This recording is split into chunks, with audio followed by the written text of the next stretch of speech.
Panorama Sardo, in collaborazione con Cofimer, il primo consorzio di garanzia collettiva Fidi a sostegno del terziario, in Sardegna. Con Remosa, l'energia green del futuro è di casa. Su Entu, vini nuovi da terre antiche. Fratelli Cellino, la qualità è emozione. CNA, l'associazione degli artigiani e delle imprese italiane. Grafiche Ghiani, l'esperienza di una vita, l'innovazione più avanzata. SE Trand, settore ecologia, dal 1979 al servizio dell'ambiente in Sardegna.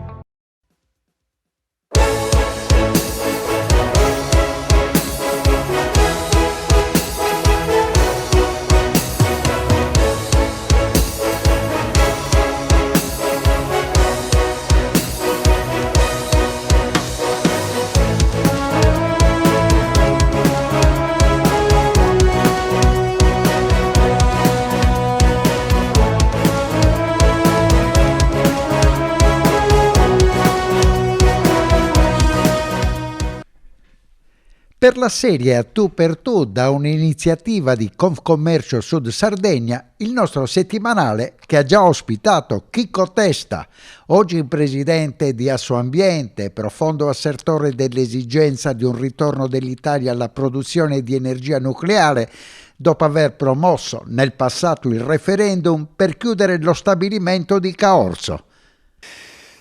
Lo voglio perché sono cambiate completamente la situazione. Facciamo un discorso serio. Io ho cominciato a cambiare idea quando ho letto un lungo articolo di un signore che si chiama Lovelock, che viene considerato uno dei guru dell'ambientalismo mondiale, morto poco tempo fa a 108 anni, il quale diceva: signori, se vogliamo combattere il riscaldamento climatico, l'effetto serra, dobbiamo utilizzare tutte le fonti che sono prive di emissioni.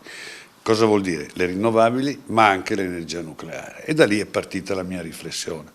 A questo si aggiunge un secondo fattore, che noi abbiamo riscoperto dopo la crisi dell'Ucraina, un problema che i nostri padri avevano molto ben presente, a cominciare da Mattei, il problema della sicurezza energetica dell'Italia, perché se tu non hai sicurezza energetica sei morto, senza energia non vai da nessuna parte, no? E come si ottiene la sicurezza energetica? Siccome noi siamo privi di materie prime, si ottiene utilizzando tutte le sorgenti possibili in maniera da ridurre il rischio. Noi ci siamo legati troppo al gas, per esempio, e quando è arrivata la crisi ucraina le nostre bollette sono andate alle stelle, molte imprese sono fallite perché non potevano pagare i conti di energia elettrica. Quindi avere un mix di fonti energetiche diverse è assolutamente fondamentale per un paese come l'Italia. Come è cambiato il nucleare in questi 40 anni? Ma è cambiato enormemente, è molto più sicuro. A parte il fatto, guardi, se lei guarda tutte le statistiche internazionali, sa, il nucleare ha subito 2 incidenti che ne hanno fatto una specie di mostro, ma se lei va a guardare i numeri veri, è la fonte energetica con meno mortalità in assoluto rispetto all'idroelettrico, rispetto al carbone, rispetto al petrolio, rispetto al gas. E poi ormai siamo arrivati al concetto di intrinsecamente sicuro. Cosa vuol dire? Fondamentalmente sono centrali che se si manifesta qualche malfunzionamento si autospengono, si mettono in pausa da sole, no? Nel mondo si continuano a costruire centrali nucleari, si costruiscono anche abbastanza rapidamente e a dei costi contenuti. Persino gli Emirati Arabi, paesi che stanno in una zona dove il petrolio e il gas hanno realizzato, proprio recentemente hanno inaugurato una grossa centrale nucleare. Dopo Chico Testa è stata la volta di Luigi Crespi, meglio conosciuto come lo Spin Doctor, l'esperto di comunicazione che accompagnò Silvio Berlusconi nell'ascesa nella politica nazionale. Indimenticabile l'idea di un contratto con gli italiani nel salotto della Terza Camera italiana. Il salotto in seconda serata di Bruno Vespa. È come l'attore che vince un Oscar con un ruolo e si confonde l'attore con il ruolo. È un tormento. Ovunque vado negli ultimi 30 anni mi chiedono del contratto con gli italiani. Però è stato un fattore storico, ne è parlato tutto il mondo, ne parlano ancora oggi, perché mai un'azione di comunicazione è stata decisiva come quella, e quella lo è stata, ed è stata sicuramente una bellissima avventura e un'ottima idea. Poi ad Arcore l'attrazione di questo uomo per il lavoro che faceva nella comunicazione era totale. Al di là, io potevo tifare anche McLaren, ma per uno che faceva il mio mestiere, lavorare per Berlusconi era come guidare una Ferrari, era qualcosa di straordinario, era un'esperienza unica e poi è stata un'esperienza umana anche di grandissimo valore. Oggi è il nostro ospite l'economista Carlo Cottarelli, che sulla soglia dei 70 anni, dopo una laurea con il massimo dei voti a Siena ed un master alla London School, debutta a 26 anni nell'ufficio studi di Banca d'Italia. 7 anni dopo rappresenta il nostro paese nel Fondo Monetario Internazionale, dove sarà protagonista per un quarto di secolo, soprattutto negli ultimi 5 anni, quando assume la direzione del Dipartimento Affari Fiscali. Nel 2013 lascia il Fondo Monetario Internazionale, chiamato dal governo guidato da Enrico Letta al ruolo di commissario straordinario per la revisione della spesa pubblica italiana. Si dimetterà dopo un anno perché si rende conto che l'apparato burocratico nazionale è un gigante che non gli permette di portare a compimento la missione. Nel 2018 lo convoca al Quirinale il Presidente della Repubblica Sergio Mattarella per assegnargli l'incarico di sostituire a Palazzo Chigi il dimissionario Giuseppe Conte. Dopo 3 giorni rinuncia all'incarico ed inizia una lunga esperienza televisiva che tempo fa al fianco di Fabio Fazio, editorialista della Stampa, poi di Repubblica ed oggi del Corriere della Sera. Nel frattempo sforna libri di grande successo editi da Feltrinelli, come Dentro il Palazzo cosa accade, Senza giri di parole, I 7 peccati capitali e Chimere, sogni e fallimenti. A proposito, va sottolineato che nel 2022 viene eletto senatore con il Partito Democratico. Gli bastano 82 giorni a Palazzo Madama per rassegnare le dimissioni, perché non condivide le scelte politiche di Eli Schlein. Nei giorni scorsi è sbarcato a Cagliari per una lezione di economia nella sala convegni di Cofirmer e su invito di Confcommercio. Siamo ancora per l'Italia a una crescita abbastanza anemica. Il primo trimestre di quest'anno è andato un po' meglio perché c'è stata una ripresa a livello dell'area dell'euro. L'area dell'euro è cresciuta dello 0,4%, noi dello 0,3%. Ma noi abbiamo fatto 0,3%, la Spagna ha fatto lo 0,6%. Noi dovremmo aspirare a recuperare il terreno perso nei primi 20 anni di questo secolo, crescendo molto più rapidamente nell'area dell'euro. Nei 9 trimestri in cui questo governo è stato appunto al governo, in cui Meloni è stata Presidente del Consiglio, la crescita accumulata nostra è stata un po' al di sotto della crescita accumulata dall'area dell'euro. Non siamo gli ultimi della classe e siamo un po' sotto la media, ma non enormemente sotto la media. Però non perché noi siamo cresciuti di più, ma perché gli altri hanno rallentato.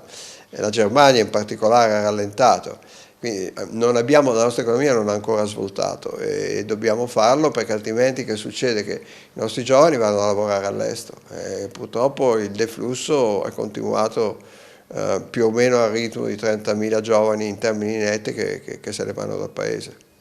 La vera novità è che sono in difficoltà in questo periodo la Germania e la Francia. Soprattutto la Germania, che ha risentito molto della perdita del gas a buon mercato dalla Russia, da un indebolimento delle importazioni di prodotti tedeschi dalla Cina, però adesso l'ultimo dato, il primo trimestre, e anche per un'incertezza politica, l'ultimo dato, crescita nel primo trimestre di quest'anno dello 0,2%, non è male rispetto non è più una recessione perlomeno, però adesso mi preoccupa molto questa disavventura politica che ha avuto Merz, il fatto che non sia stato approvato dal Bundestag al primo voto. La maggioranza del governo è davvero sottile e se cadesse questo governo, se andasse a nuove elezioni, Alternative for Deutschland va alla grande, temo. Trump come sta andando? Trump ha fatto un controllo rispetto alla realtà, ha dovuto fare dei passi indietro vista sulla politica dei dazi, fortunatamente, perché si è reso conto che neanche gli Stati Uniti possono combattere una guerra dei dazi con tutto il resto del mondo. Quindi credo che si concentrerà sul suo avversario principale. C'è un fatto oggettivo, non è questione soltanto di personalità, fatto oggettivo, ci sono, per dirle in termini un po' banali, 2 galli in un pollaio e non era successo da quando, dalla fine della seconda guerra mondiale c'è stato un paese egemone, gli Stati Uniti, economicamente fortissimo, adesso ce ne sono 2. Della Sardegna che cosa sa Carlo Cottarelli? Ma non sono specializzato in economia sarda, è un'economia che secondo me avrebbe maggiori potenzialità di sviluppo se ci fossero infrastrutture migliori, comprese in termini di trasporto. Le regioni hanno una certa possibilità di fare qualcosa in quello che è il loro settore principale, cioè la sanità. Le altre cose che fanno le regioni alla fine sono relativamente minori rispetto al bilancio di una regione, quindi la sanità è lo sforzo principale su cui si deve concentrare una regione, secondo me, non sprecare energie in altre cose. Il fatto di avere molte bocciature da parte del governo, soprattutto per quel che riguarda la sanità e l'energia green, che in Sardegna trova delle difficoltà a espandersi. Allora, l'energia green trova un po' di difficoltà a livello mondiale a questo punto, perché l'espansione è stata molto forte, però non abbastanza fondamentalmente da rimpiazzare gli idrocarburi. Poi, volendo collegarmi a quello che ha detto prima, a quello che ha detto Chico Testa avrà cambiato idea sul nucleare. Io perlomeno non ho mai cambiato idea, io nell'87 ho votato per il nucleare e secondo me è una strada che noi dobbiamo riprendere.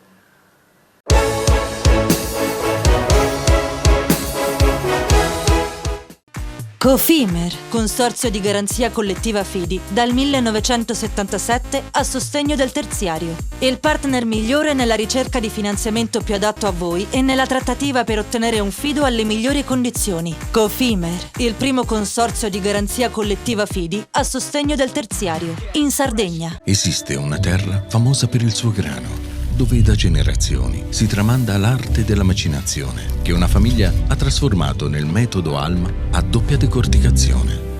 Alma, dal latino anima, perché macina solo l'anima del chicco, quella più pura, che dà alla pasta un colore brillante e un gusto intenso. Così nasce la nuova pasta Cellino. Fratelli Cellino, Mastri Mugnai, dal 1955. Remosa, in attività in Sardegna dal 1955. Oggi è leader nazionale nello sviluppo del progetto Idrogeno Verde.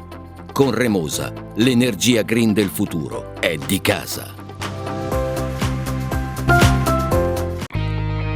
Difficile rapporto con le banche? Conta su CNA.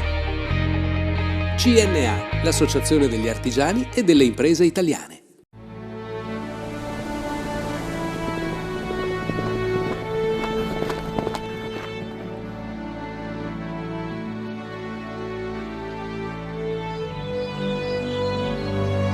Nel cuore della Sardegna esiste un luogo dove natura e bellezza si incontrano. È qui che nascono i vini della cantina Suentu.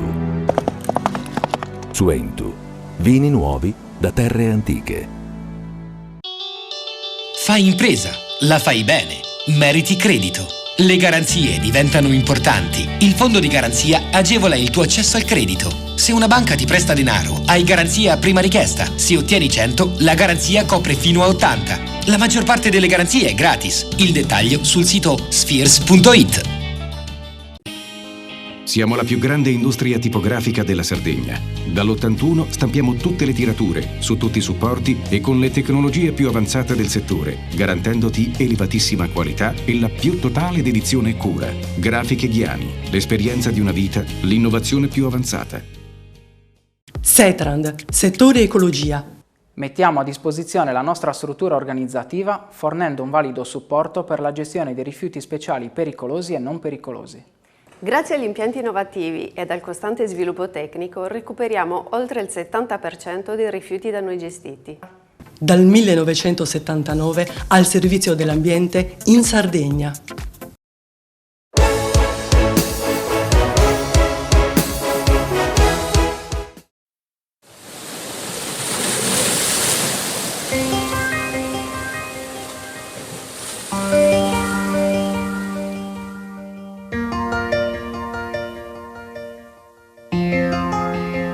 love of my soul.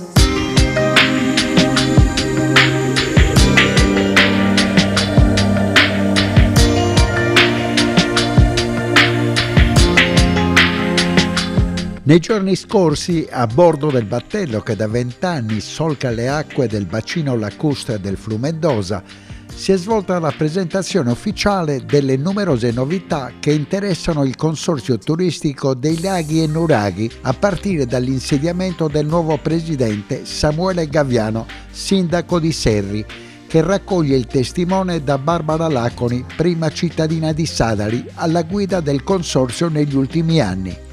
Un territorio della Sardegna centro-meridionale si rinnova e punta sul turismo sostenibile. Un nuovo slancio per una delle realtà più affascinanti e autentiche della nostra regione. Il consorzio apre un nuovo capitolo della sua storia e si prepara a trasformare profondamente il modo in cui il territorio viene raccontato, vissuto e promosso. Fondato nel 1993, riunisce 8 comuni: Esterzini, Goni, Isili, Nurallao, Orrori, Sadari, Serri, la comunità montana Sarcidano Barbagia di Seulo e 3 importanti realtà private: la società di navigazione Laghi di Nurri, il ristorante Omo Aju di Orrori e l'Unione Pastori di Nurri. La missione è chiara: valorizzare e promuovere un'area unica per la sua ricchezza naturalistica, storica e culturale, mettendo a sistema bellezze paesaggistiche e risorse locali in una visione comune. Il Consorzio ha avviato un ambizioso piano di rilancio con diverse azioni strategiche che vanno dalla riduzione delle quote associative per favorire la partecipazione di un numero maggiore di realtà locali all'ampliamento della base sociale, aprendo a bed and breakfast, agriturismi, home restaurant, associazioni e piccole imprese artigiane. Sono in programma un piano pluriennale di comunicazione per rafforzare l'identità del territorio, un restyling dell'immagine visiva con un logo moderno e una grafica coordinata che raccontino il territorio in modo immediato e evocativo, il rifacimento del sito web per migliorare la fruibilità dell'offerta turistica, accordi con tour operator e agenzie per inserire il prodotto Laghi e Nuraghi nei pacchetti nazionali e internazionali. Chi sceglie di esplorare le terre dei laghi e dei nuraghi potrà da ora in poi immergersi in una natura incontaminata fatta di boschi, cascate, laghi e canyon, ma anche scoprire siti archeologici di valore straordinario come i nuraghi e i complessi preistorici che punteggiano il territorio. Sicuramente il rilancio del consorzio è importante per tutto il territorio della comunità montana, anche se, come ho già accennato nel mio intervento, non tutti i comuni sono soci del consorzio, ma essendo la comunità montana socia li rappresenta tutti insieme, perché è un territorio ricco di tante cose, ricco di monumenti, ricco di cultura e di storia, ed è questa la cosa più importante che verrà poi portata avanti all'interno anche del discorso del consorzio turistico dei laghi. Poi la tendenza negli ultimi anni sta cambiando, il turista va a cercare più quella che è la vita di tutti i giorni, quindi di visitare i posti dove si vive la vita quotidiana, e quindi su questa linea dobbiamo insistere, magari spostare il turismo da quello estivo, che è dedicato più nella nostra isola ovviamente alle coste e alle spiagge, spostarlo più in altri periodi dell'anno per far sì che le persone possano appunto visitarci e vivere la nostra quotidianità in questo entroterra molto molto particolare. Sì, oggi siamo qui per andare a stringere un patto come fondazione col Consorzio Turistico dei Laghi, perché dobbiamo andare a promuovere quello che è l'immenso patrimonio che il territorio può offrire a chi viene a farci visita. Noi come fondazione andiamo a promuovere e gestire i 3 siti più importanti del territorio, che sono Brano Monte di Goni, Nuraghi a Rubi di Orrori e Santa Vittoria a Serri. Non basta, io credo che il visitatore debba, oltre a ammirare l'immenso patrimonio archeologico, ma debba anche immergersi in quello che è l'ambiente che li circonda. Se i nostri antenati hanno deciso di realizzare i monumenti più importanti in questo territorio, è perché oggi come allora danno tanto a chi viene qui a farci visita. oltre a promuovere bisogna anche saper vendere, non svendere, ma è complicato perché comunque vai a scontrarti con quello che è il sistema tedioso della burocrazia. Oggi uno che decide di fare un'operazione, realizzazione di un'azienda, di un albergo o di qualsiasi altra cosa che abbia un risvolto poi attraverso quello che sono le maglie della burocrazia, trova difficoltà.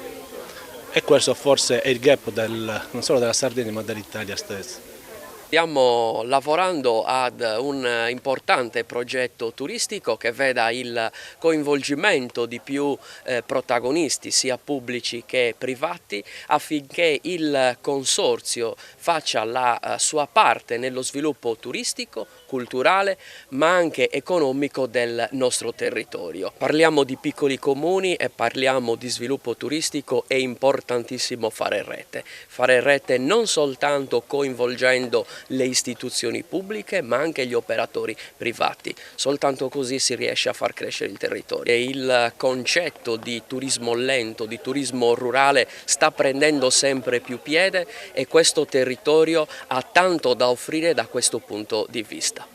È una cosa fondamentale per cercare di creare occasioni di sviluppo per un intero territorio, a maggior ragione questi territori delle zone interne della Sardegna, sempre più abbandonati a se stessi, e queste sono occasioni importanti per cercare di stabilire occasioni comuni di sviluppo turistico, ma non solo. Il turismo lento, il turismo esperienziale sta creando nuove occasioni di turismo, è una forma di turismo molto richiesta e i nostri territori, l'Acon in particolare, ma anche tutti i territori del consorzio, si stanno attrezzando per far sì di rispondere in una maniera più ottimale a questo tipo di esigenze. Dobbiamo sicuramente fare di tutto per continuare a sostenere queste iniziative. Noi facciamo parte del consorzio dal momento in cui è nato. È vero che ci sono stati molti momenti di difficoltà, come succede spesso nei nostri territori, ma presumo ovunque.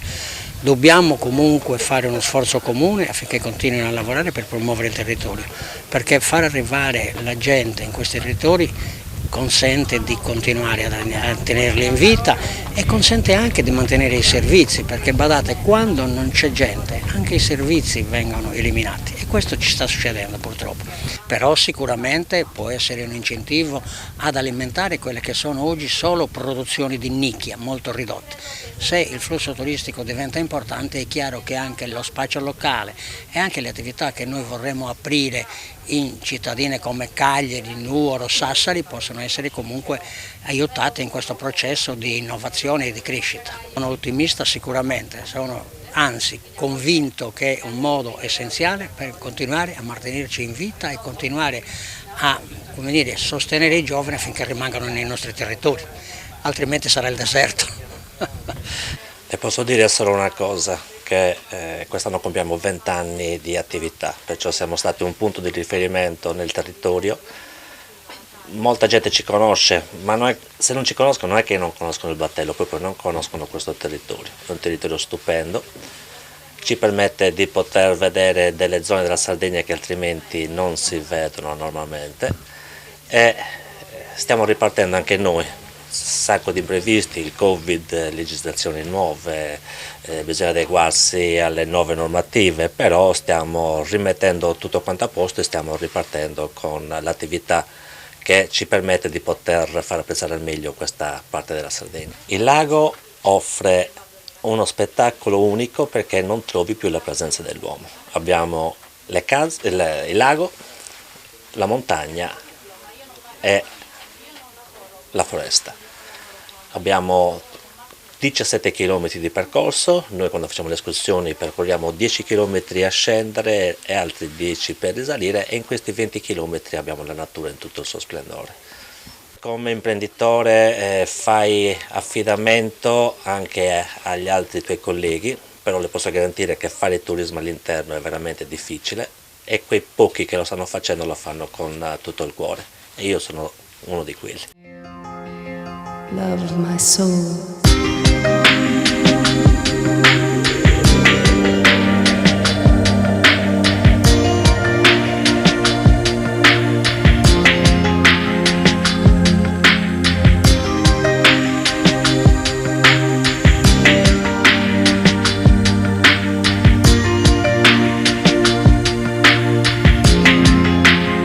don't belong to you.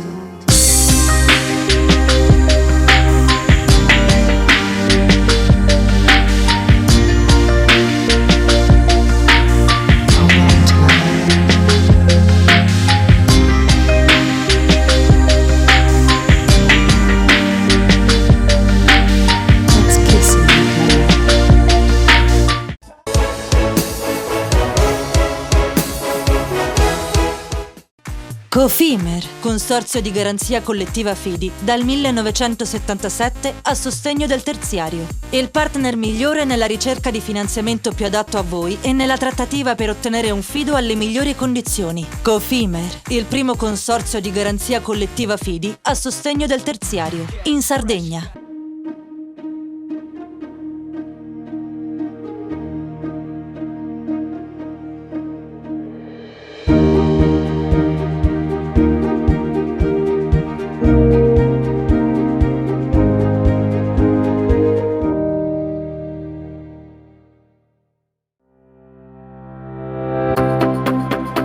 Remosa, in attività in Sardegna dal 1955.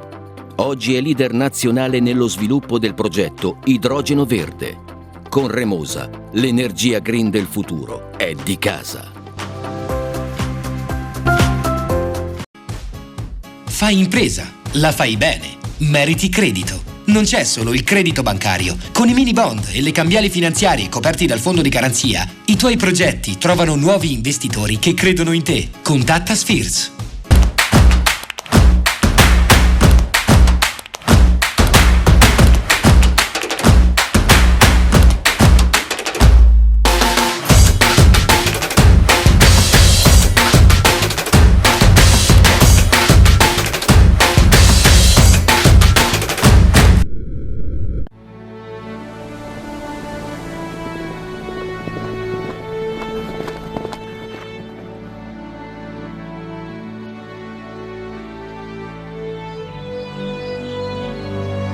Nel cuore della Sardegna esiste un luogo dove natura e bellezza si incontrano. È qui che nascono i vini della cantina Suentu.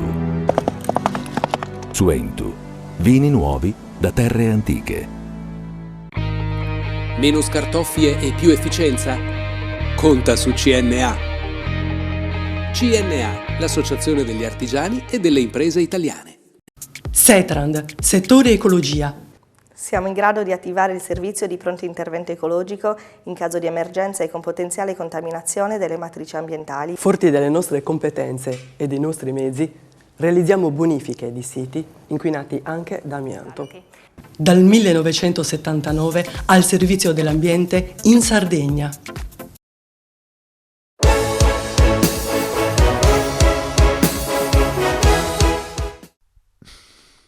La nuova programmazione regionale ha come parola chiave l'integrazione con i territori, con le imprese, con le amministrazioni e le fasce più deboli. Si è debuttato nel Sulcis per una giornata di ascolto partecipato per quella che viene definita una nuova fase di programmazione territoriale. Appuntamento nel Centro Culturale Cittadino di Iglesias, dopo la firma del protocollo di collaborazione tra la Regione e i rappresentanti istituzionali dei comuni del territorio sulcitano per la gestione dei vari fondi di sviluppo, sottoscritto per la Giunta dal vicepresidente e assessore del bilancio e della programmazione Giuseppe Meloni, dell'assessora della cultura Ilaria Portas e dell'industria Emanuele Cani.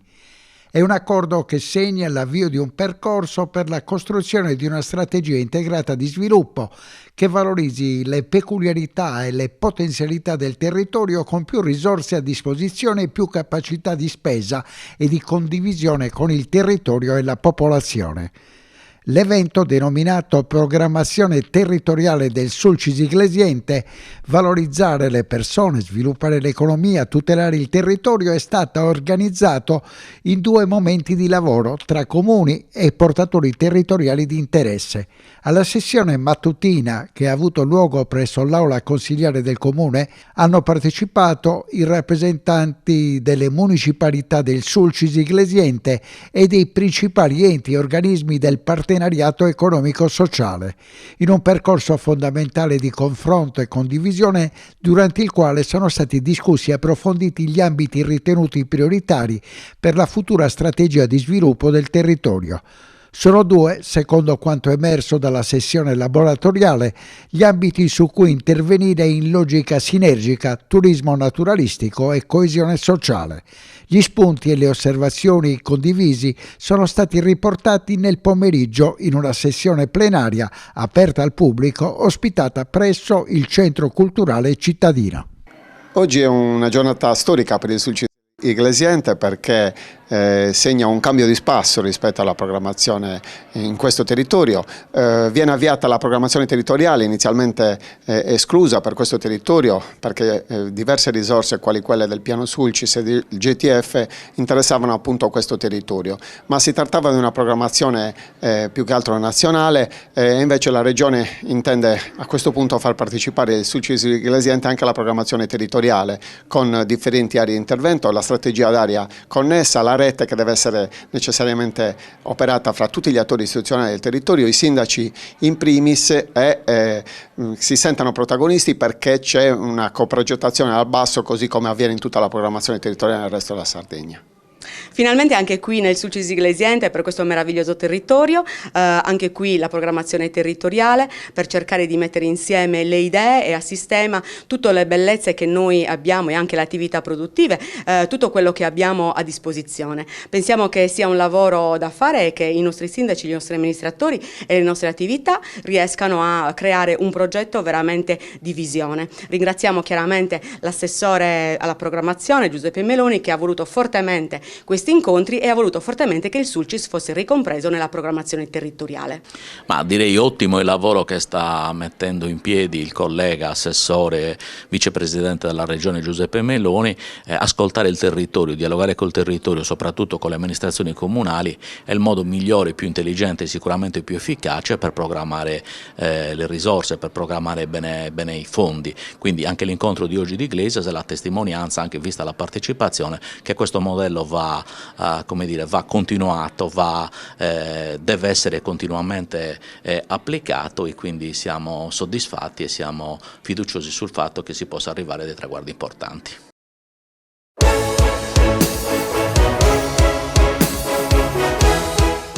Ad inizio anno il Rotary Club di Cagliari ha avviato un'iniziativa per contrastare il disagio sociale con il progetto umanitario Mi fido di te. Approvata dalla Casa Circondariale di Uta, l'iniziativa, che mira alla formazione dei detenuti grazie ad un corso intensivo per operatore cinofilo, è incentrato sulle problematiche relazionali e di solitudine che affliggono i reclusi. Il corso, che ha preso il via il 15 gennaio, si è svolto all'interno della struttura carceraria del Cagliaritano ed è stato organizzato in collaborazione con il Centro di Istruzione Amici del Cane di Varese e grazie al contributo economico della società Niedditas. La formazione si è articolata in 80 ore complessive, suddivise tra 35 ore teoriche e 45 di pratica, ed è stata condotta da formatori certificati. Al termine del corso i partecipanti hanno sostenuto un esame per ottenere il diploma e il tesserino nazionale che li qualifica come dog sitter professionali, operatori di canile e educatori cinofili, e favorirà il loro inserimento nel mercato del lavoro. Il progetto ha coinvolto 17 detenuti, tra cui 4 donne, segnando un passo avanti verso l'umanizzazione della pena, soprattutto per le donne, che costituiscono una minoranza nella popolazione carceraria della Casa Circondariale di Uta. È un progetto che vede in evidenza l'integrazione con l'amico animale, il cane, e poi anche la possibilità lavorativa. Assolutamente sì, cioè noi abbiamo questo doppio scopo. Il primo è che portando i nostri animali qua si sono superate tutte le barriere, cioè il cane non ha bisogno di particolari intermediazioni per scambiare affetto con le persone. Quindi, se vogliamo, sono stati anche un insegnamento per noi, cioè nel senso che quando noi siamo entrati qui qualche, non dico pregiudizio, ma qualche domanda ce la facevamo, i cani hanno superato tutto. Questi sono arrivati tra 2 ali dei detenuti che li festeggiavano, sono arrivati incontro ai detenuti scodinzolando e lì poi si è creato un rapporto che poi ha agevolato tutto quello che stiamo facendo, quindi esercitazioni, contatto con gli addestratori e così via. Un attestato che poi potrà dare anche la possibilità lavorativa una volta scontata la pena? Assolutamente sì, poi tra l'altro teniamo conto che non si tratta di un attestato di presenza ad un corso, si tratta di un patentino che ha validità su tutto il territorio nazionale. Quindi, e poi gli addestratori fanno parte di un circuito in cui si spera potranno collocare chi di questi avrà dato i risultati migliori nell'esame. Coordino il progetto Mi fido di te e mi prendo cura di te in carcere già da diversi anni, in diverse case circondariali. I ragazzi che supereranno l'esame avranno un diploma di qualifica nazionale, un tesserino tecnico come operatore cinofilo, il che consentirà loro di lavorare poi una volta usciti dal carcere come dog sitter, come operatori cinofili, lavorare in asili per cani, pensioni per cani, allevamenti canili e quant'altro, quindi è un'ottima opportunità di reinserimento. Come sono stati questi allievi in questo periodo? I ragazzi, nonostante alcune difficoltà logistiche, dato anche chiaramente il luogo in cui studiano e hanno anche potuto fare poca pratica rispetto a quella che si fa normalmente, hanno dimostrato una passione enorme, un grandissimo livello di attenzione, di concentrazione, si sono messi in discussione, sono stati molto curiosi, hanno voluto approfondire tantissime domande, tantissimi argomenti, per cui li abbiamo trovati veramente molto motivati. Un progetto che abbiamo preso in prestito da altri Rotary che avevano già sviluppato in altre strutture carcerarie e, ha la funzione di dare uno strumento di lavoro per chi conseguirà il titolo di operatore cinofilo, ma al contempo consente ai detenuti di avere il rapporto col cane, che ha anche sostanzialmente una finalità terapeutica in una struttura di questo tipo. Un'altra curiosità che il volontariato vostro per questo progetto, ma anche i nostri amici a quattro zampe sono volontari. Sì, sono i cani dei soci che fanno da volontari e accompagnano ad ogni occasione i rotariani e hanno sviluppato anche con i detenuti un bellissimo rapporto.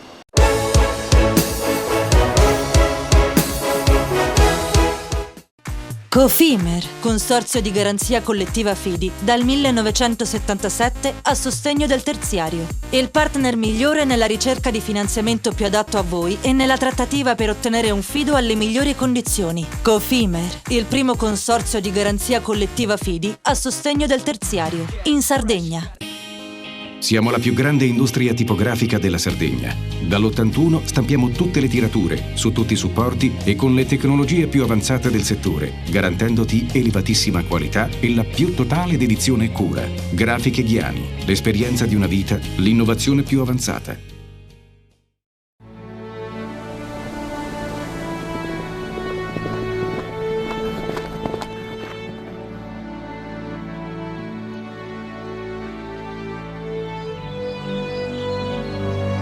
Nel cuore della Sardegna esiste un luogo dove natura e bellezza si incontrano. È qui che nascono i vini della cantina Suentu.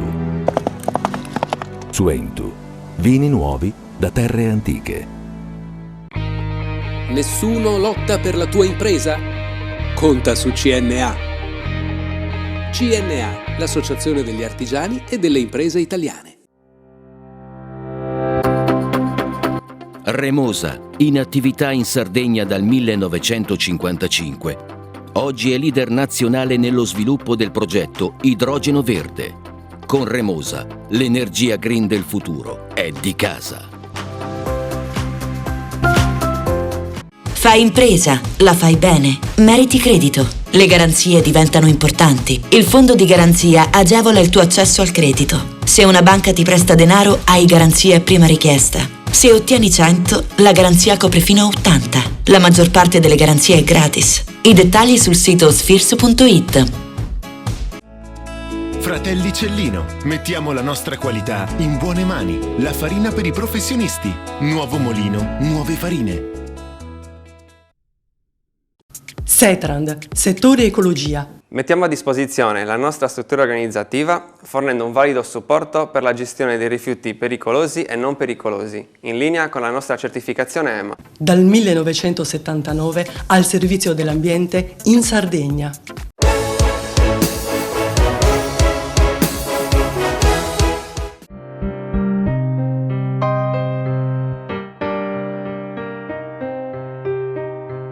Dal 13 al 15 giugno la Sardegna ospiterà nel Tanca Resort di Villa Simius la prima edizione di USSI International Award dedicato a Gianni Minà. La conferenza stampa nello scorso fine settimana a Roma nella Sala d'Onore del CONI per la presentazione ufficiale di un evento al quale hanno partecipato campioni olimpionici e team sportivi di vertice. Ha fatto gli onori di casa il presidente Giovanni Malagò e nel corso della serata sono state presentate video interviste inedite del grande cronista sportivo scomparso nel 2023. Il mondo è cambiato, l'USSI prova a raccontare e a narrare in maniera sempre, come dire, col tempo giusto quelle che sono le notizie, i fatti della quotidianità. Cosa direbbe Gianni Minà oggi?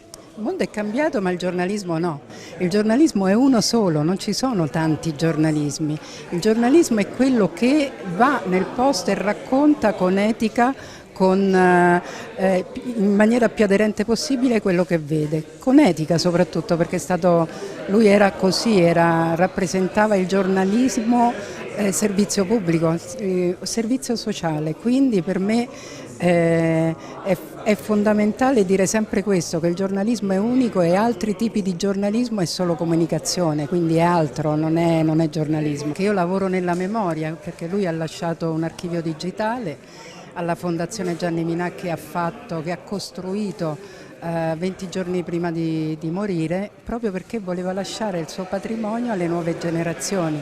E io sono d'accordo perché la conoscenza, l'informazione costruiscono coscienza critica.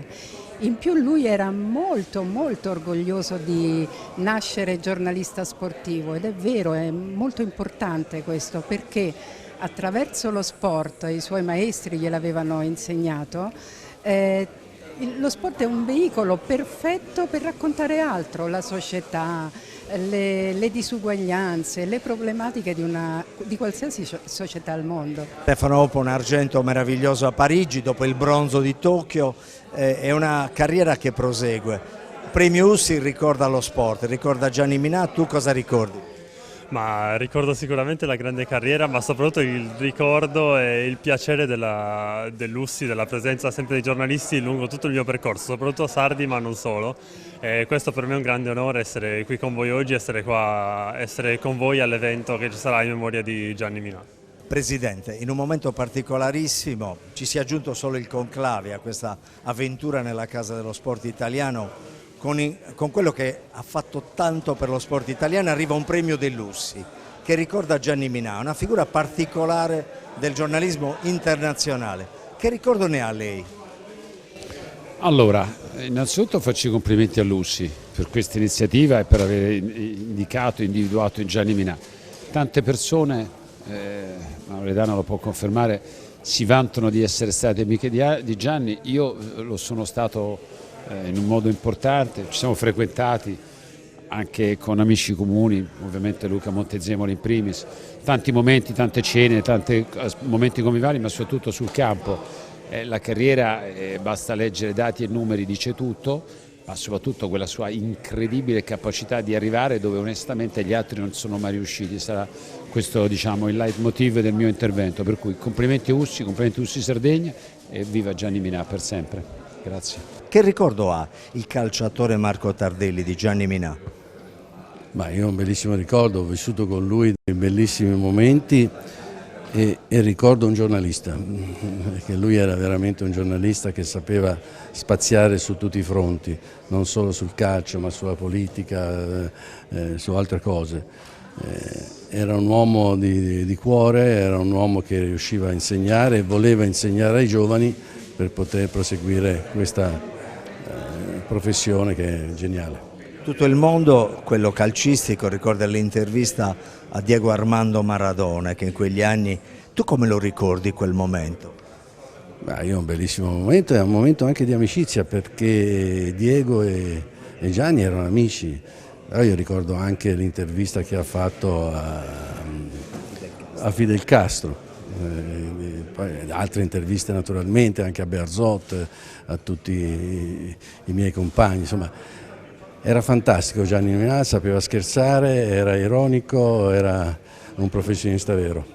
Lucy ti ringrazia per aver preso parte, anche perché Renato Coparoni è stato un marcatore, un Brighel dei vecchi tempi. Ha preso il pallone e non l'ha mai mollato, come faceva sempre quando era in porta. Ecco, però Lucy ti ringrazia, la signora Minà pure. Che gesto è da parte tua essere vicino a un mondo che sta cambiando? Io fra l'altro scrivo anche sulla Stampa adesso. Ho una rubrica. Sei uno dei nostri, so? No, uno dei nostri perché non ho preso il patentino, però mi piace. Ho imparato qualcosa da tanti giornalisti e mi piace cimentarmi in questa cosa, la trovo divertente, la trovo che mi aiuta ad andare avanti e va benissimo. Stai seguendo il campionato? Assolutamente sì. Cosa succede in testa? In testa ormai è già successo, non è che può succedere, è già successo quello che è accaduto, è stata una cosa abbastanza normale, perché il Napoli si sapeva sin dall'inizio che avrebbe avuto forse più chance perché non aveva altre competizioni. E l'Inter che va avanti in questa maniera? No, l'Inter è stata fantastica, una squadra che veramente merita di questa finale e merita anche di vincerla. Oddio, merita di vincerla, bisogna vedere insomma anche l'altra squadra merita di vincerla, però ha dato così tanto in questa semifinale che veramente bisogna alzarsi in piedi quando passano questi ragazzi e soprattutto questo allenatore.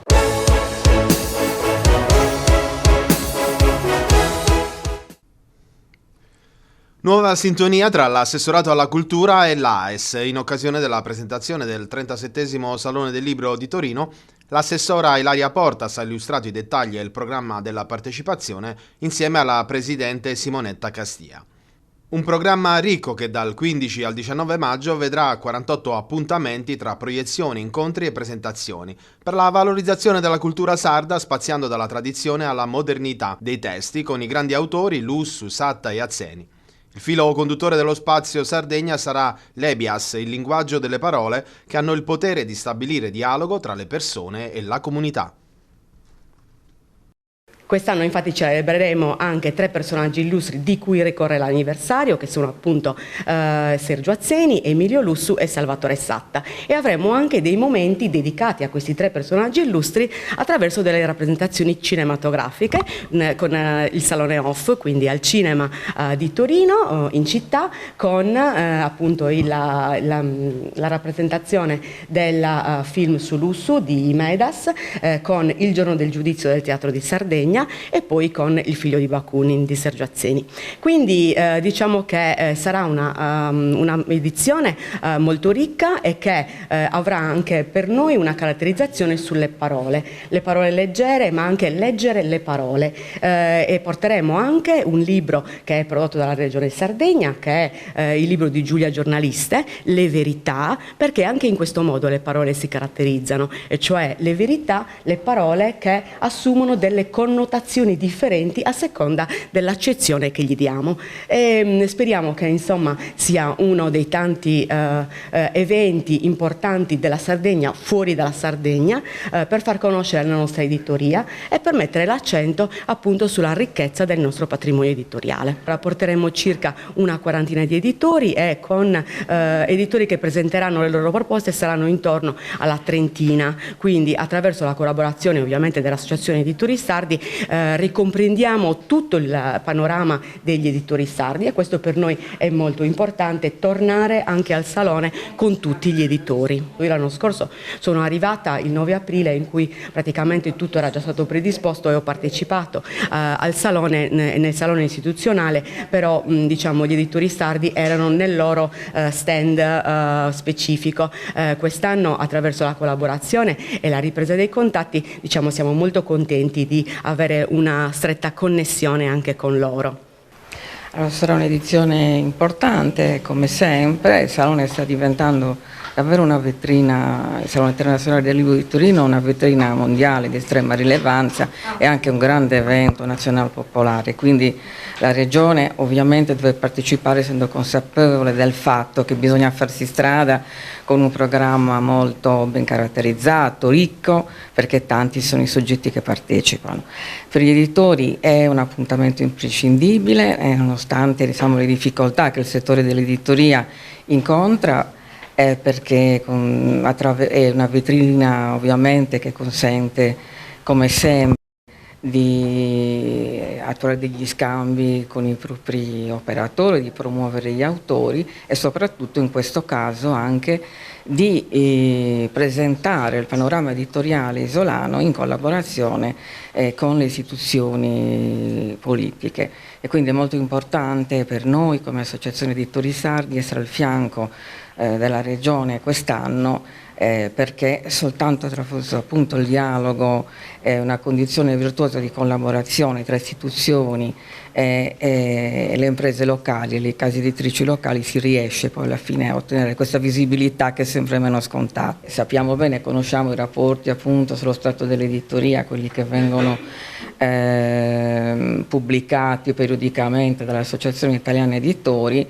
È un mondo sempre più caratterizzato dalla prevalenza di interessi commerciali degli oligopoli e dei grandi gruppi nazionali, quindi sempre più prevale il dato del pluralismo e della diversità culturale e della vocazione di promozione del racconto del territorio che gli operatori dell'isola devono difendere per salvaguardare la propria identità, il proprio lavoro, che è una nicchia che va insomma preservata e che ci rende e ci consente di essere sempre presenti nonostante le difficoltà.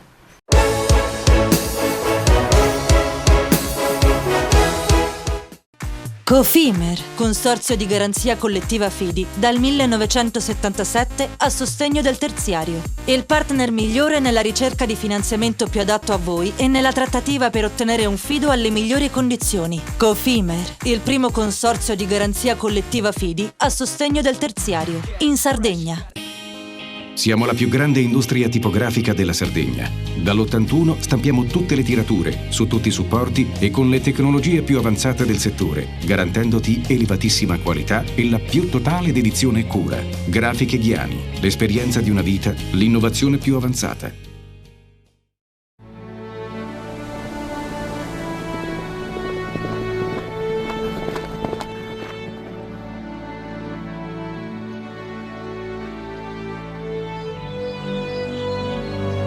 Nel cuore della Sardegna esiste un luogo dove natura e bellezza si incontrano. È qui che nascono i vini della cantina Suentu.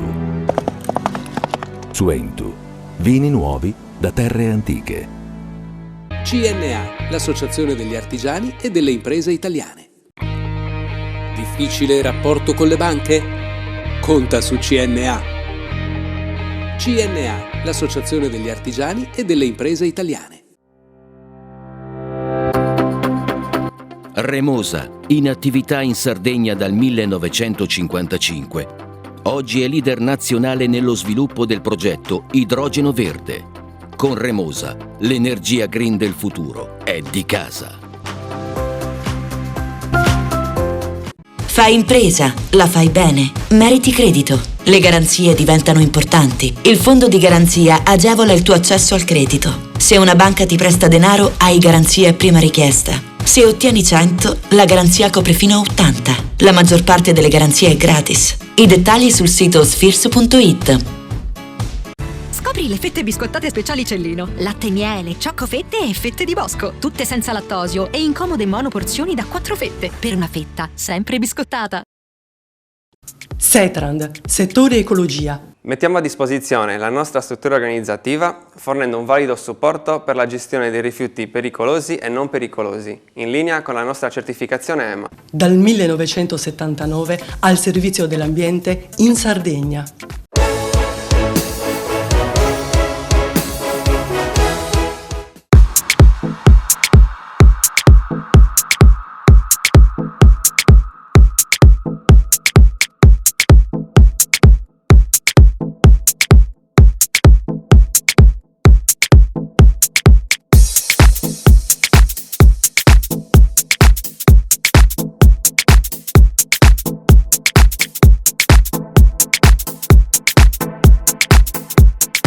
È stata davvero un successo la prima edizione di Cagliari in Tavola, il contest culinario che si è svolto nel fine settimana e si è rivelato un debutto premiato dal consenso degli avventori per tutti i partecipanti. Alla vigilia, il nuovo progetto enogastronomico dedicato alla valorizzazione della tradizione culinaria del capoluogo sardo e delle eccellenze dei suoi mercati civici era stato presentato nella sede della Camera di Commercio di Cagliari e Oristano.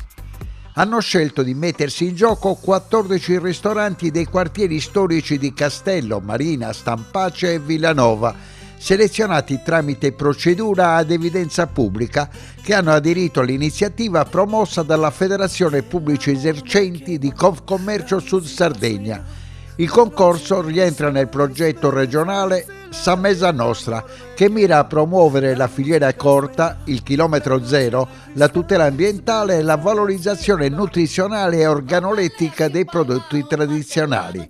Già alla sua prima edizione, il contest Cagliari in Tavola si propone di diventare uno degli eventi più prestigiosi del panorama gastronomico del capoluogo dell'isola, con l'obiettivo di promuovere le tradizioni culinarie della città, mettendo in risalto il ruolo dei ristoranti come promotori culturali e al contempo celebrare l'autenticità dei prodotti dei mercati civici di Cagliari, luoghi simbolo dell'eccellenza alimentare locale. Con Cagliari a Tavola e Sa Mesa Nostra abbiamo voluto celebrare il valore autentico della ristorazione come espressione culturale, identitaria e sociale del nostro territorio, ha spiegato Emanuele Frongia, presidente della FIPE, sottolineando che i ristoratori non solo sono custodi di tradizioni culinarie, ma anche ambasciatori di un'accoglienza che unisce qualità, creatività e rispetto per la terra sarda. Il contest ha rappresentato un'opportunità concreta per valorizzare il lavoro quotidiano di tante imprese, mettendo in rete esperienze, talenti e storie che meritano visibilità. Come FIPE e Confcommercio Sud Sardegna crediamo fortemente che iniziative come questa rafforzino l'intero comparto e contribuiscono a promuovere una Sardegna viva, aperta e competitiva anche nel settore dell'enogastronomia. I ristoranti hanno proposto un menù degustazione al prezzo fisso di €30, comprensivo di coperto, acqua e un calice di vino, che includeva antipasto, primo piatto e secondo, tutti i piatti tipici della cucina cagliaritana. Ogni ristorante ha dovuto servire almeno 30 menù durante le 3 giornate del contest. Considerato il successo, Cagliari a Tavola si propone di diventare un appuntamento fisso per tutti gli amanti della buona cucina e un'occasione per rafforzare il legame tra gastronomia e identità culturale, promuovendo Cagliari come città di eccellenza anche nel panorama culinario nazionale. Presidente, è fondamentale il ruolo dei mercati civici insieme ai ristoratori e il territorio per valorizzare i prodotti tipici del posto. Io credo è una cosa fondamentale. La sinergia fra i mercati, dove si trova la qualità, dove c'è l'identità del territorio, dove ci sono dei valori imprescindibili, dove si respira la tradizione e la cultura gastronomica in sinergia con la ristorazione che fa di suo nell'agroalimentare, porta avanti il lavoro delle ricette tipiche del territorio, credo sia fondamentale. E sia fondamentale difenderli questi valori, come noi facciamo a Firenze con il nostro mercato, i mercati centrali, dove anche lì si respira il territorio, si respira la fiorentinità.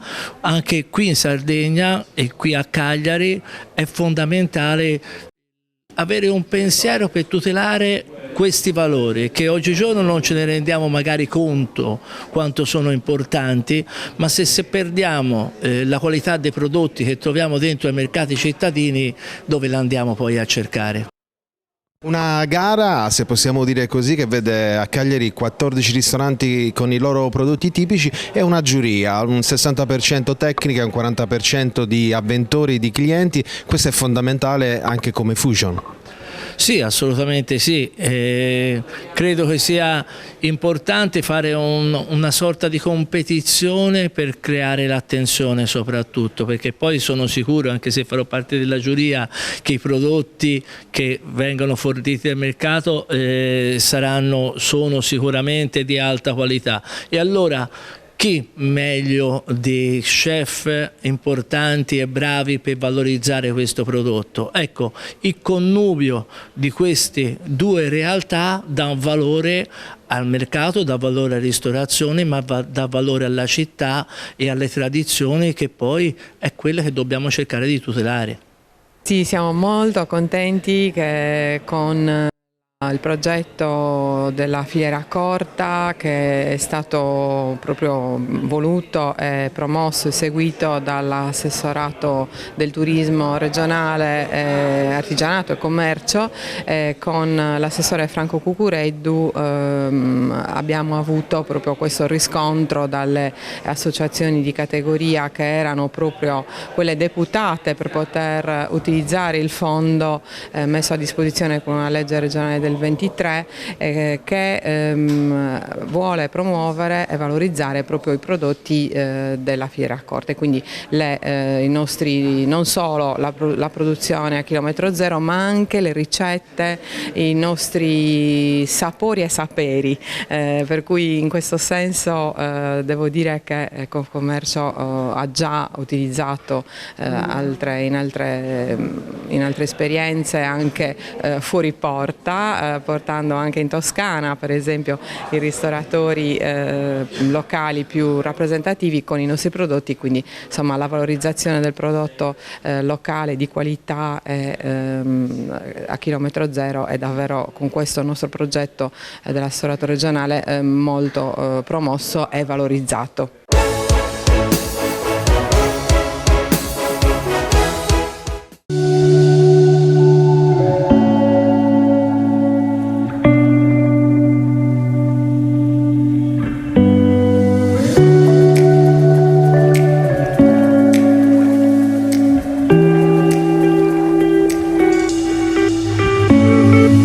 Estate 2025 all'insegna della massima tutela ambientale dal Poetto a Mari Pintau sul litorale di Quartu Sant'Elena. Il sindaco Miria conferma che è anche in progetto il numero chiuso per la spiaggia più frequentata della costiera sudorientale dell'isola.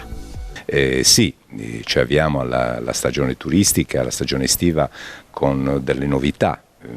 Una fra queste è anche l'imposta di soggiorno, che naturalmente che è molto contenuta. Abbiamo scelto di applicare le tariffe di Cagliari e noi crediamo che la città metropolitana di Cagliari debba avere, non nei propri comuni, tutte le stesse tariffe, e questo diventerà poi uno strumento per promuovere la destinazione Quartu come destinazione turistica. Altre novità sono naturalmente il tentativo di sistemare meglio la questione di Mari Pintau. Già col piano di utilizzo dei litorali stiamo cercando di portarla alla normalità. Su questo poi tenteremo anche di introdurre quantomeno un contenimento delle presenze di un gioiello che abbiamo sul nostro territorio, e che quindi va salvaguardato. E poi è la conclusione del primo lotto dei lavori del Poetto, insomma.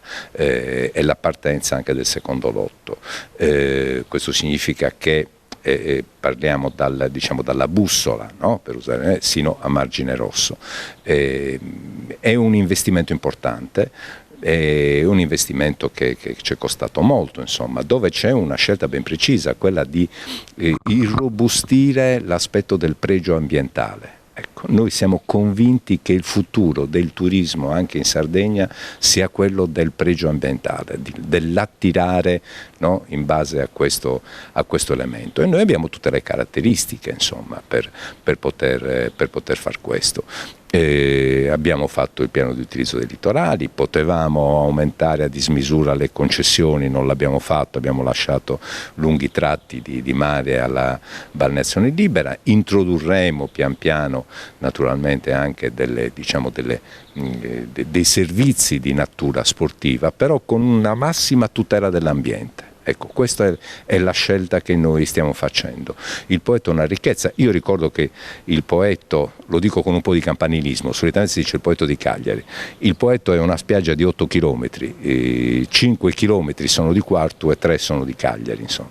E da questo punto di vista rinnovo anche l'invito al Comune di Cagliari a ragionare insieme per una, non dico una gestione comune, che forse sarebbe troppo, insomma, no, ma quantomeno per un coordinamento delle azioni e dei servizi che si offrono al Poetto, tenendo conto che sono due poeti diversi. Il Poetto di Cagliari è un Poetto urbanizzato sostanzialmente per gran parte. Il Poetto di Quartu invece no, insomma, quindi può ancora offrire una ricchezza. Noi per esempio stiamo ripristinando la pineta, insomma, che credo sarà un autentico gioiello per il nostro litorale urbano. Possiamo dire anche per quanto riguarda lo stato dei lavori in città, Via della Musica adesso è di nuovo fruibile, sono terminati i posizionamenti dell'Enel, il Viale Colombo sempre trafficato ma più scorrevole, diciamo così, e quindi è un buonissimo risultato. Sì, Viale Colombo l'Enel non ha ancora ultimato, tant'è che noi abbiamo deciso di rimandare naturalmente la sistemazione di Viale Colombo al mese di settembre. Questo naturalmente farà sì che noi utilizziamo le risorse che avevamo stanziato per Viale Colombo, circa 1 milione, per sistemare altre strade. Poi Viale Colombo lo faremo con successivi investimenti che metteremo a disposizione dalla metà, fine maggio, insomma saranno sicuramente 3 milioni di euro per sistemare strade e marciapiedi, ma contiamo anche di poterne utilizzare di più. Siamo molto affaticati, lo dico con estrema franchezza, perché abbiamo tante grandi opere in corso, però quello che ci dà energia è il fatto che abbiamo la consapevolezza che tutte queste grandi opere, anche quelle finanziate dal PNRR, che vi ricordo hanno tempi molto stringenti, sono in corsa, sono in cammino, cioè non c'è nessun intervento sul quale possiamo dire non ce la faremo. Ecco, ce la possiamo fare su tutti, è molto faticoso, è molto pesante, e da questo punto di vista ringrazio logicamente i dipendenti comunali che stanno lavorando con grande decisione. Mi lamento invece del fatto che da parte dello Stato non abbiamo avuto quelle semplificazioni che c'erano state promesse, cioè affrontare questi progetti significa superare forche e caudine una dopo l'altra, e devo dire che neanche la Regione ci è di molto aiuto. Insomma, ogni volta che bisogna passare per autorizzazioni regionali sono mesi e mesi che perdiamo. Diciamo che lei e la sua giunta, i suoi collaboratori avete puntato tutto sulla cultura e il poterla rendere fruibile, dai murales ai grandi eventi di Quartu ma anche agli eventi culturali. Sì, noi siamo convinti che una città per rinascere abbia anzitutto bisogno di cultura. La cultura è l'unico investimento sicuro per il futuro, ma da questo punto di vista non è solamente una volontà del sindaco Milia, della giunta, della maggioranza, è dell'intero consiglio comunale e io credo dell'intera città. Ecco, le cose si fanno, poi a volte si dimenticano. Io invito sempre i cittadini a ricordatevi da dove siamo partiti, su ogni cosa mettetela in colonne, confrontateli come eravamo 5 anni fa, come siamo adesso. Il punto vero è che noi siamo stati costretti a fare in 5 anni un lavoro di 15 anni. Questa è la vera questione, ma comunque continuiamo a farlo con entusiasmo e con la certezza che possiamo davvero far rinascere questa città.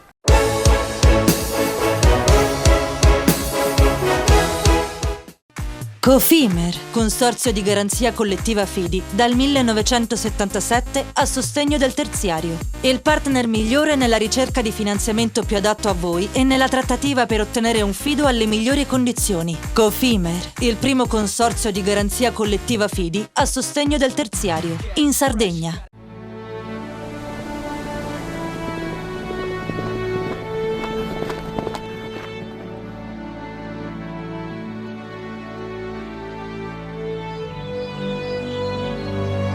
Nel cuore della Sardegna esiste un luogo dove natura e bellezza si incontrano. È qui che nascono i vini della cantina Suentu. Suentu, vini nuovi da terre antiche. Meno scartoffie e più efficienza? Conta su CNA. CNA, l'Associazione degli Artigiani e delle Imprese Italiane. Fai impresa, la fai bene, meriti credito. Le garanzie diventano importanti. Il fondo di garanzia agevola il tuo accesso al credito. Se una banca ti presta denaro, hai garanzia a prima richiesta. Se ottieni 100, la garanzia copre fino a 80. La maggior parte delle garanzie è gratis. Il dettaglio sul sito spheres.it. Remosa, in attività in Sardegna dal 1955. Oggi è leader nazionale nello sviluppo del progetto Idrogeno Verde. Con Remosa, l'energia green del futuro è di casa. Tutto inizia da un amore. Le farine, i mangimi, la pasta, le fette biscottate, la distribuzione e l'ospitalità. Dal 1953, Gruppo Cellino. Non c'è limite ai sogni. Siamo la più grande industria tipografica della Sardegna. Dall'81 stampiamo tutte le tirature, su tutti i supporti e con le tecnologie più avanzate del settore, garantendoti elevatissima qualità e la più totale dedizione e cura. Grafiche Ghiani, l'esperienza di una vita, l'innovazione più avanzata. Setrand, settore ecologia. Forti delle nostre competenze e dei nostri mezzi, realizziamo bonifiche di siti inquinati anche da amianto. Mettiamo a disposizione la nostra struttura organizzativa fornendo un valido supporto per la gestione dei rifiuti pericolosi e non pericolosi, in linea con la nostra certificazione EMA. Dal 1979 al servizio dell'ambiente in Sardegna.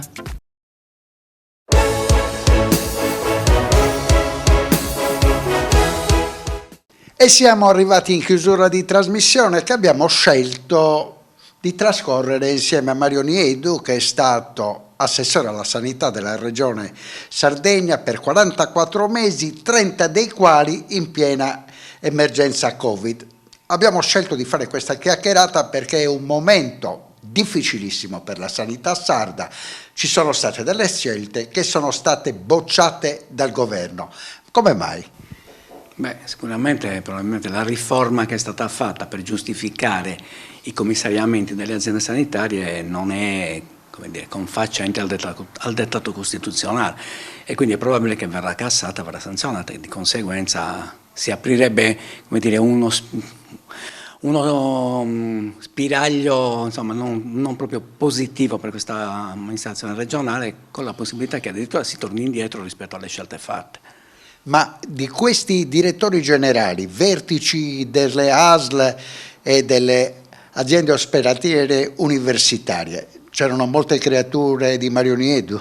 No, proprio creature di Mario Niedu non ce n'era nemmeno una, perché io non ho mai fatto nomine e soprattutto non ho mai nominato nessuno guardando all'appartenenza tantomeno politica, solamente alle professionalità. Quelli che sono stati nominati durante il mio mandato sono tutte persone che non avevano un'appartenenza politica, o se ce l'avevano non era comunque dirimente e non è mai stata quello il criterio preso in considerazione. Sono tutte persone che sono state valutate professionalmente adeguate e credo lo abbiano dimostrato, perché durante questo periodo in cui sono stati in carica hanno affrontato comunque come dire, la messa a punto di una riforma che ha radicalmente stravolto quella precedente. Ricordiamoci che venivamo dall'azienda unica e ricordo che tutti compresa quella che era l'opposizione alla nostra amministrazione regionale, in campagna elettorale si erano detti pronti ad abolire l'azienda unica,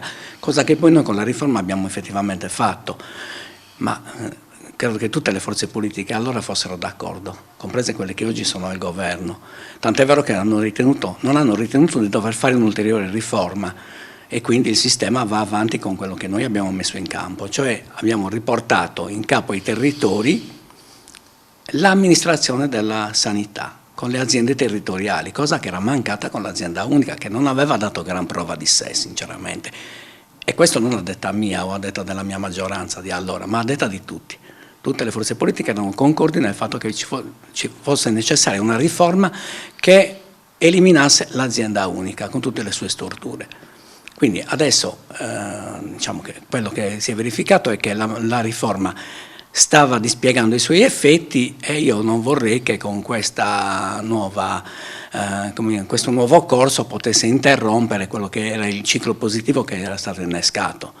Poi, se vogliamo parlare delle problematiche, chiaramente sono sotto gli occhi di tutti, è innegabile che ci sono problemi, dalle liste d'attesa alla carenza di medicina generale o dell'assistenza primaria in generale, della specialistica, non parliamo poi dell'ospedaliera, però sono tutte carenze che, come abbiamo sempre detto anche allora, non sono figlie né della nostra amministrazione precedente a questa né tantomeno di questa, ma sono problematiche che insistono in tutta Italia intanto, cioè tutte le regioni hanno gli stessi problemi, quindi vorrà pur dire qualcosa a questo.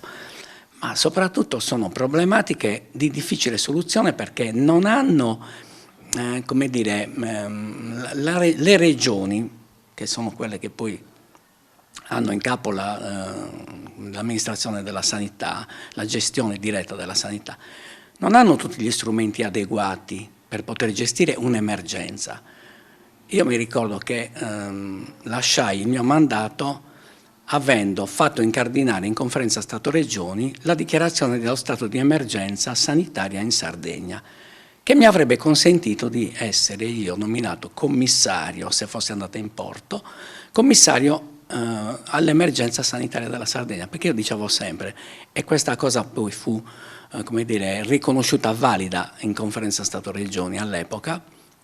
Io ho sempre detto, ci sono poi, insomma, per tabula si può andare a verificare, l'ho detto sempre anche in Consiglio regionale, io ho sempre detto che l'emergenza sanitaria era un'emergenza molto peggiore di quella del Covid. E mi ricordo che a suo tempo feci l'esempio col numero dei cessi, che erano stati circa 180.000 per i morti da Covid in Italia, nel periodo in cui sto parlando, e solo i morti per tumore, per patologie oncologiche erano stati ancora di più nello stesso periodo di tempo. Quindi l'emergenza era ovviamente sotto gli occhi di tutti, l'emergenza sanitaria è oggi ancora continua ad esserlo, però non viene trattata come un'emergenza. Non si può pensare di risolvere un'emergenza con strumenti non emergenziali, perché soprattutto, come ho detto prima, le regioni non hanno in capo a se stesse tutti gli strumenti normativi, legislativi e la capacità di operare certe scelte che andrebbero fatte, che sono molto radicali e richiederebbero effettivamente un regime commissariale. Andiamo a una puntualizzazione che poi è in prima pagina sui quotidiani sardi tutti i giorni. Ci sono 500 posti vacanti nell'isola, quindi la carenza di 500 professionisti della medicina. Stiamo parlando della medicina, della sola medicina generale in questo caso. Che è quella che ha il contatto diretto con la popolazione.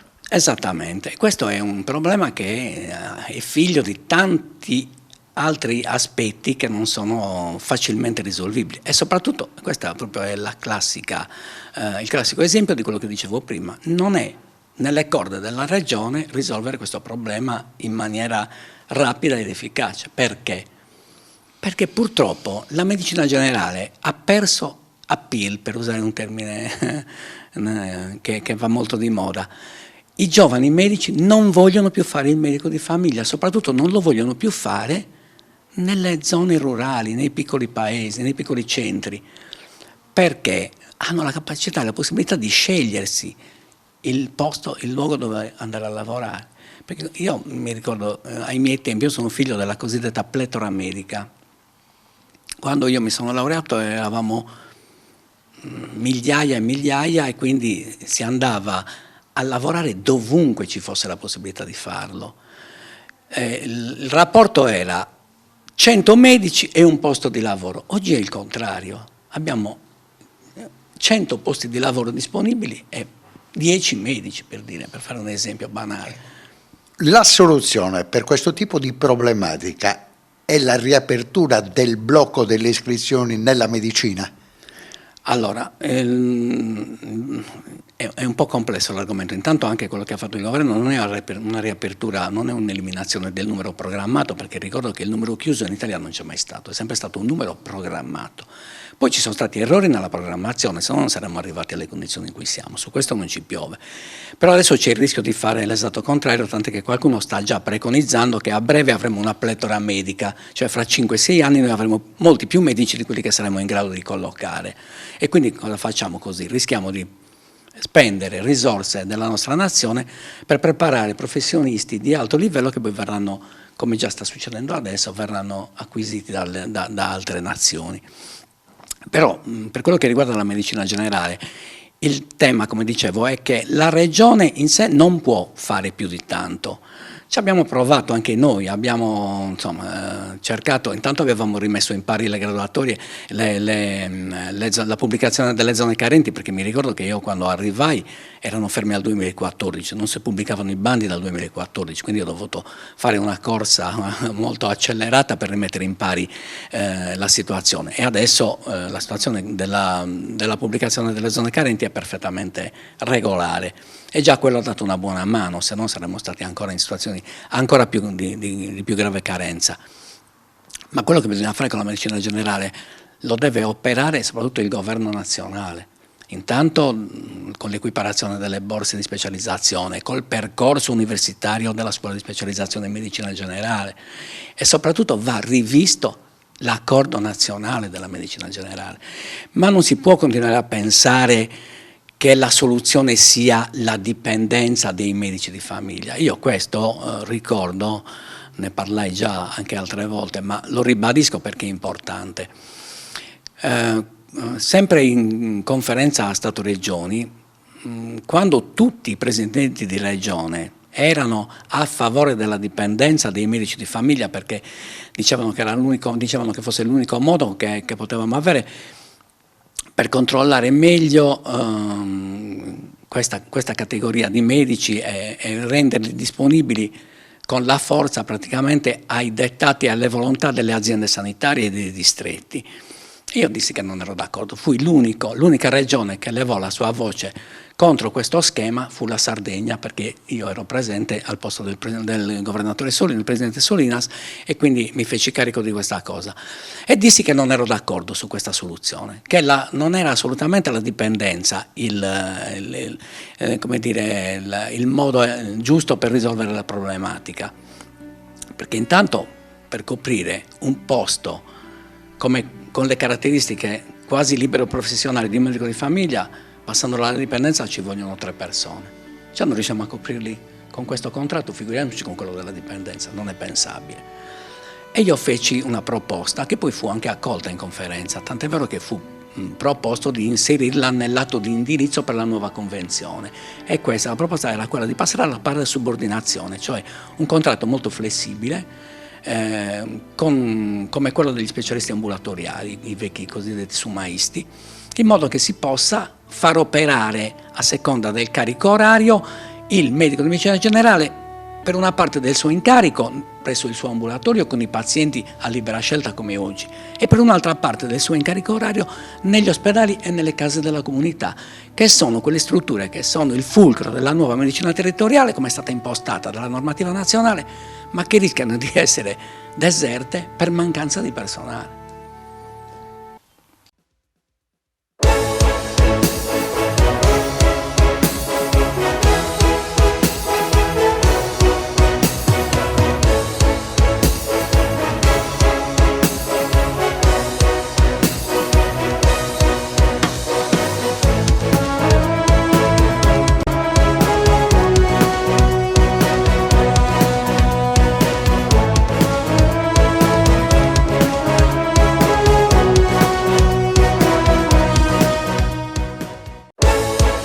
Panorama Sardo, in collaborazione con Cofimer, il primo consorzio di garanzia collettiva fidi a sostegno del terziario, in Sardegna.